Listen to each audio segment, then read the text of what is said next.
hindari larangan ya. Kowe sholat nih yo, maling ayo apa? Harus dihindari. Berarti larangan Allah itu apa saja? Nah itu yang wajib kita hindari, wajib kita apa? Jauhi. Apa kemudian larangan Allah sekarang tadi perintahnya, sekarang larangannya. Maling, tidak boleh maling. Larangan Allah apa saja? Tidak boleh membeli. Oh, tulisan. Nah, tulis ke depan, cepat lari tulis. Tulis ya. Nomor satu boleh. Larangan Allah kepada manusia. Boleh juga enggak? Adi.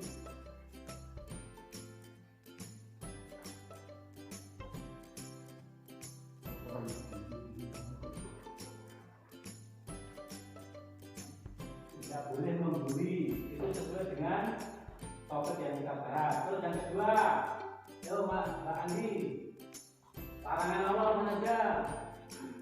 Itu Mbak Edi tidak boleh membuli teman. Oke.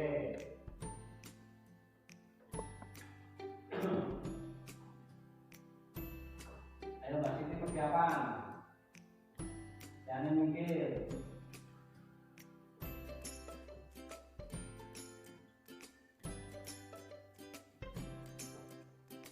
Ya, halo Mbak Siti.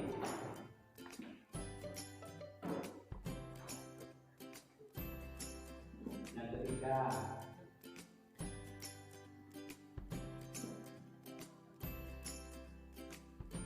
Oh cukup ya, boleh, bagus, terima kasih Mbak Siti, Mbak Andi dan Mbak Edi.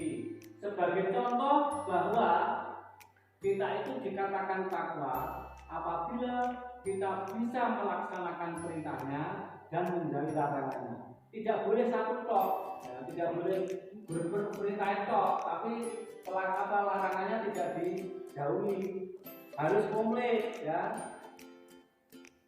Mau melaksanakan perintahnya juga mau menjauhi larangannya. Itu yang menarik ya dari Mbak Edi, tidak boleh membuli teman. Membuli itu apa Mas Pakai? Bully itu apa bully? Menurut bahasamu yang tahu apa? Membuli, mengejek. Mbak Fatma, membuli itu apa? Mbak Fatma, membuli itu apa? Mengancam, penanya. Jadi Mbak Vita, membuli itu apa? Nak manut sepertimu apa tuh? Mas Firman,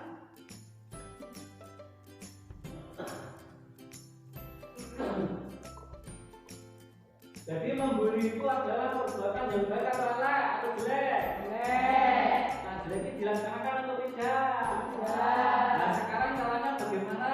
Nah, kalau kamu dibully temanmu, apa yang kamu lakukan? Tegas. Apalagi? Tegas melawan ya, tegas diam, aneh. Apalagi Mbak Siti, kok dibully kancamu pas ora duwe pas bla bla bla bla bla, ora tau gitu. Nah, menegur yang baik atau menasehati. Oke, begini anak ya, membuli itu bukan mengancam. Antara lain mengancam boleh, tapi membuli itu merundung. Merundung itu membuat orang lain dilemahkan, melemahkan. Bagaimana supaya orang itu tidak berkutik? Dan biasanya yang membuli itu orangnya juga orang yang lemah. Kenapa kok berani seperti itu? Karena dia golok. Wan ini guna anak golone. Aja ijen podo ijen. Belum tentu berani. Satu lawan satu belum tentu berani. Jadi kalau kamu menemui semacam itu harus dilawan. tidak boleh didiami. Dan ini kamu tidak boleh melakukan hal seperti itu. Banyak sekali terjadi pembulian di ujung rumah tahanan, di penjara, di ujung rumah sakit, yang dibully masuk rumah sakit. Ini kok tidak rugi? Semua rugi tuh. Anak rugi, yang punya orang tua rugi, yang membuli rugi, isin, orang tuanya isin. Nah kalau masih sekolahan yang isin, ya kan? Di toko sekolahan. Maka jangan sekali-kali kamu mempunyai sifat seperti itu tidak boleh. Pembulian harus kita lawan. Apakah? Sepakat. Pembulian harus kita lawan. Sepakat ya? Sepakat. Tidak boleh di mana-mana kalau ada seperti itu. Dengan cara yang bijaksana. Jadi monitor apa? Komen yang kamu dengar, kamu tahu, harus kamu mencegahnya. Dan yang ketiga, kita akan langsung praktek ke lapangan, akan melihat situasi di lingkungan sekitar kita, mulai dari kearifan lokal yang ada di desa kita dan di kaitannya dengan proyek P5, begitu ya. Mari kita boleh berganti pakaian, ganti kaos, kita sambil berjalan menuju ke Home Industry. Selamat berjumpa lagi.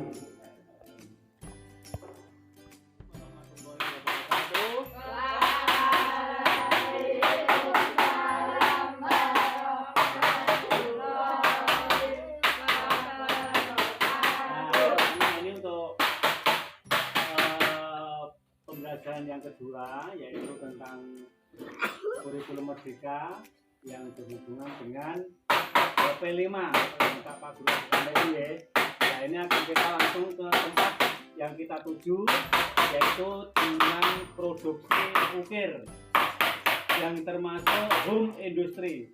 Nah di sini Pak Guru akan mengenalkan ya, ini sebagai juragannya yang langsung bekerja sendiri. Ini Bapak Mulyadi yang sudah berapa tahun Mas? Hampir 15 tahun. Wah, sudah 5 tahun dan bisa kita sudah 15 tahun dan sudah kita lihat ya hasilnya. Bisa kita lihat bersama, ternyata bisa membawa kesejahteraan dalam kekeluargaan. Ini bukti bahwa home industry seperti ini akan menghasilkan peluang yang banyak. Oke. Yang kedua, ada beberapa alat yang dipersiapkan Pak Mulyadi ini, dan ini membutuhkan modal yang tidak sedikit anak-anak.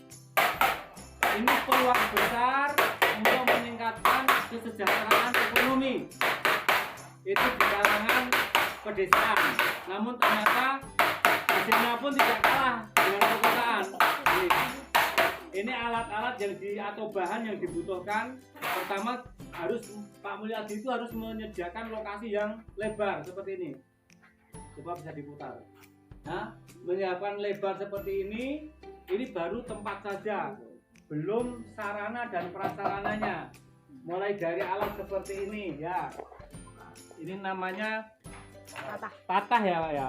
Ini tatah itu macam-macam, tidak hanya satu jenis saja.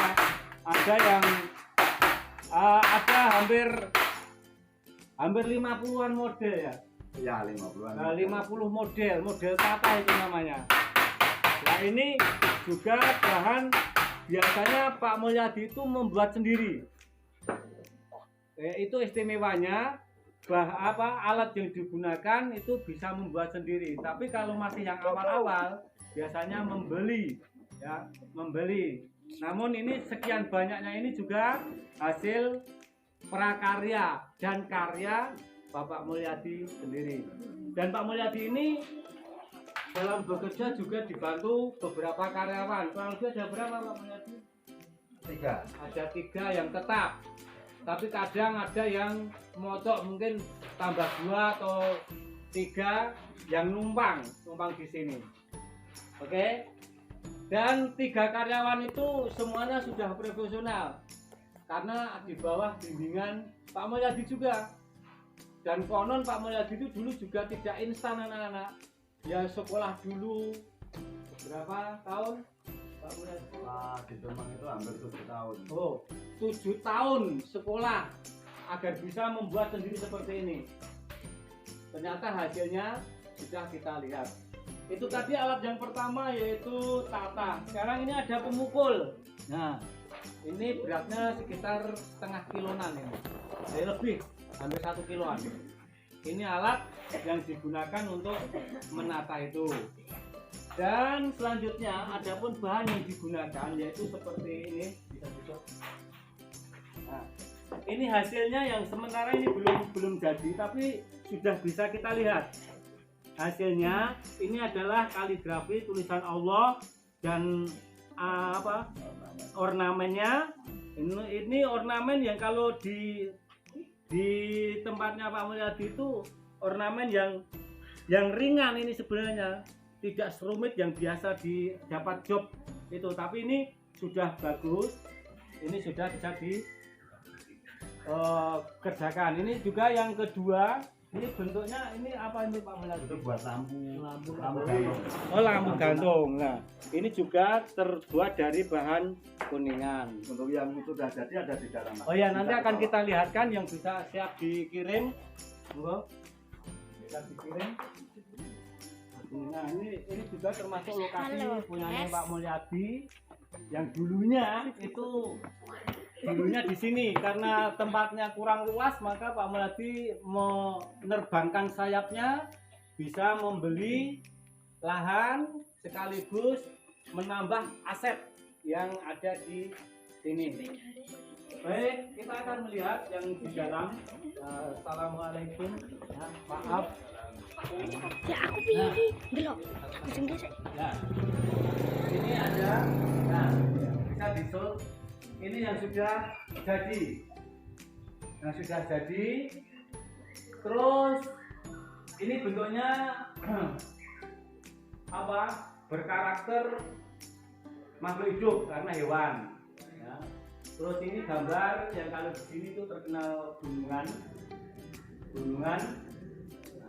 Ini daun kita desain. Nah, ini kaligrafi. Kaligrafi ini juga bernilai tinggi, ya, Untuk harganya juga tidak terlalu harganya terjangkau lah kalau untuk lingkungan di sekitar kita. Selanjutnya ini juga ada ini seperti tahun tadi sama ini, ya, sama ini yang sudah jadi bisa dipesan ke Mas Mulyadi. Ini ada juga kaligrafi berbentuk lingkaran, ya.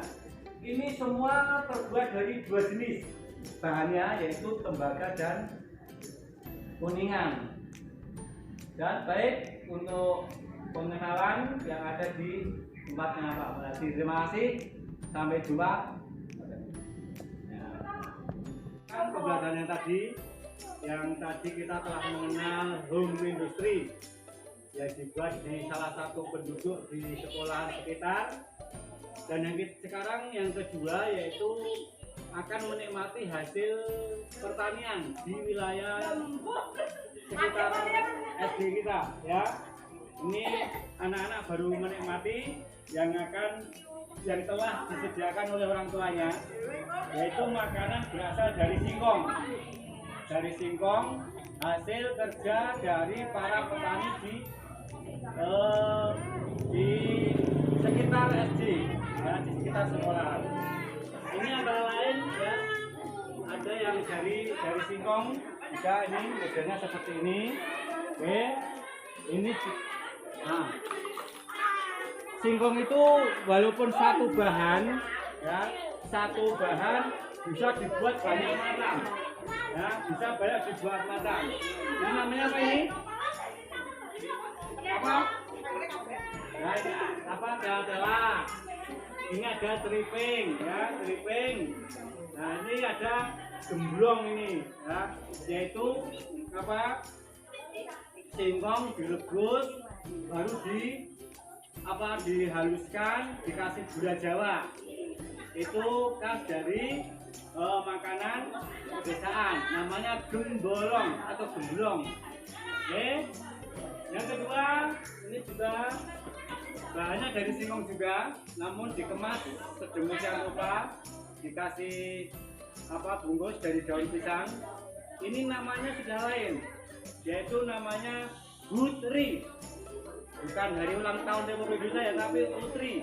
Ya, orang Jawa mengatakan Utri. Ini juga dari singkong.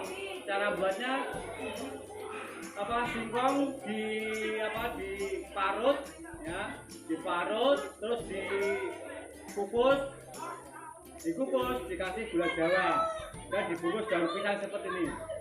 Dan kebanyakan daun pisang bukan dibungkus dengan kertas minyak, tidak, tapi dengan daun pisang. Oke, tadi sudah ada tela-tela, stripping, ada gemblong, ada utri. Nah, ini yang menarik Bapak Ibu, anak-anakku, yang menarik ini ada kalau di sini namanya klenyem, ya. Klenyem itu juga dari singkong yang diparut, dipenyet-penyet, di dalamnya diberi gula juga, diberi gula, baru digoreng. Itu rasanya enak sekali ini. Ya. Oke, terima kasih dari anak-anakku yang telah membawa makanan yang berbahan singkong. Ya, cukup. Kelas 5, terima kasih kita telah melaksanakan pembelajaran P5 yang kita mulai dari awal sampai akhir. Namun sebelum Pak Guru akhiri, ada beberapa yang perlu saya sampaikan. Pertama, untuk kesimpulan, ya, untuk kesimpulannya bahwa hasil pembelajaran tadi bisa nanti dibuat praktek, yaitu dengan cara kita akan membuat yang berasal dari singkong.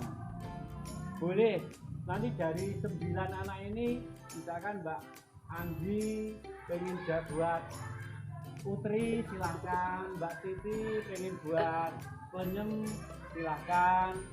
Mbak Fatma pengen buat sawut, silahkan. Atau yang lain, monggo. Yang penting tidak sama. Dan itu nanti akan kita kerjakan bersama di sekolahan dan akan dipandu oleh Pak Guru, ya. Nah, sebelum diakhiri, dari hasil penelitian, hasil pembelajaran tadi, apa yang menjadi sangat mengesankan? Yang di bagian mana? Bagian mana? Di dalam kita pelajari bahan makan dari singkong, pembuatan home industry. Nah, ini kira-kira membuat anak-anak senang atau tidak? Senang. Jadi kamu sama menikmati pembelajaran kali ini menyenangkan ya? Akan menyenangkan. Dan untuk tugas sudah saya berikan bahwa nanti akan diadakan praktek pembuatan makanan yang terbuat dari singkong. Dan tugas yang kedua yaitu kita akan mengadakan pembelajaran ulang, yaitu tentang home industry, karena terlalu banyak rumitnya dalam pembuatan itu, maka akan kita adakan sekali lagi pertemuan yang akan datang. Demikian dari pembelajaran pada kali ini, semoga bermanfaat. Dan ada beberapa pertanyaan dari Mbak Anggi. Misalkan tadi disebutkan bahan dari singkong itu bisa terbuat bisa dibuat berapa macam. Contohnya apa? Dari singkong, klenyem, putri, gemblong. Ayo gue, kamu, stripping, batak, getuk, tiwul, Ayo, lupa. Apa? Dari mentok bisa. Ya oke. Itu yang terbuat dari bahan makanan singkong. Yang pertanyaan yang selanjutnya mengenai home industri yang ukir tadi. Ukir itu tadi Pak Guru menerangkan terbuat dari 2 bahan. Kemarin bahannya terdiri dari apa? Logam. Logam itu ada 2 apa saja? Tembaga, kuningan, tembaga, kuningan, apalagi aluminium ya. Demikian Pak Guru akhiri, kurang lebihnya mohon maaf. Mari pembelajaran pada siang ini kita tutup dengan bacaan hamdalah bersama. Alhamdulillahirabbil alamin. Assalamualaikum warahmatullahi wabarakatuh. Waalaikumsalam warahmatullahi wabarakatuh. Habis ini anak-anak masuk kelas, ganti pakaian seragam lagi, pembelajaran dengan ibu guru yang lain. Terima kasih. Silahkan masuk ke kelas.